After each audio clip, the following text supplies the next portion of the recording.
एक बार एक सेठ ने एक शोरूम खोला और एक बुजुर्ग को इनॉग्रेशन के लिए बुलाया।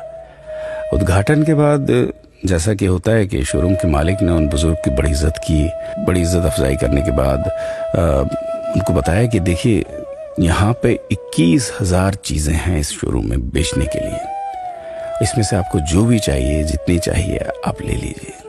बुजुर्ग हंसे और बोले कि इनमें से एक भी चीज़ मुझे जीने के लिए ज़रूरी नहीं लगती।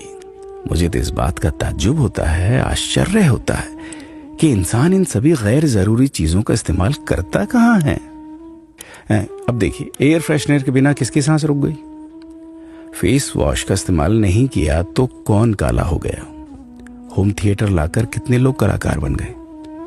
कंडीशनर से किसके बाल मुलायम और काले हुए हैं? अरे, जो डाइनिंग टेबल यूज करते हैं, क्या उनके घुटने नहीं दुखते?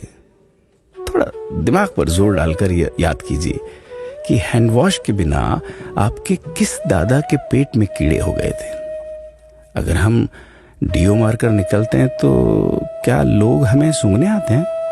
एक्चुअल में तो हम सभी इस प्रकृति को चुनौती दे रहे हैं, वरना बगुला जो होता है वो शैम्पू से नहाता है क्या?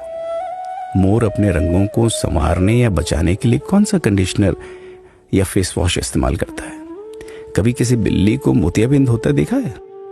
किसी खरगोश के बाल कभी गिरते हुए या सफेद होते हुए देखे हैं?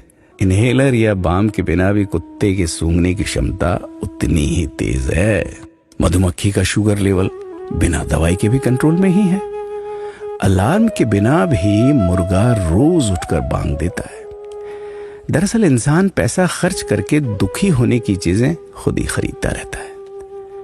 नेट बंद तो दुखी, लाइट जाए तो दुखी, मोबाइल का चार्जर खराब तो दुखी, केबल टीवी कट जाए तो दुखी, मच्छर मारने की दवाई ना मिले तो दुखी, महिलाओं को मेकअप ना मिले तो दुखी, मैचिंग कपड़े नहीं मिले तो दुखी। आजकल इंसान 10 मिनट में 20 तरह से दुखी और परेशान रहता है। बाकी तो गुड़ की रोटी या प्याज रोटी खाकर हाथों का तकिया बनाकर पीपल के नीचे जो आराम से सो जाता है, उसे दुखी करने के लिए तो फरिश्तों को नीचे आना पड़ता है। ये सब देखा देखी का खेल है। सच तो यह है कि सुखी रहने के लिए बहुत कम खर्चा होता है, लेकिन दूसरों को दिखाने में कि मैं कितना सुखी हूं, इसी में बहुत ज्यादा खर्चा होता है। जैसे जैसे सुविधाएं बढ़ रही हैं, दुखी होने के रास्ते भी खुलते जा रहे हैं। अगर आपको ये सब सच लगता है तो लोगों को जागृत कीजिए और फिजूल खर्च से बचाइए। दोस्तों, खुद सुखी होने के लिए खर्च कीजिए, दूसरों को दिखाने के लिए नहीं। लेकिन अपना ख्याल रखिएगा।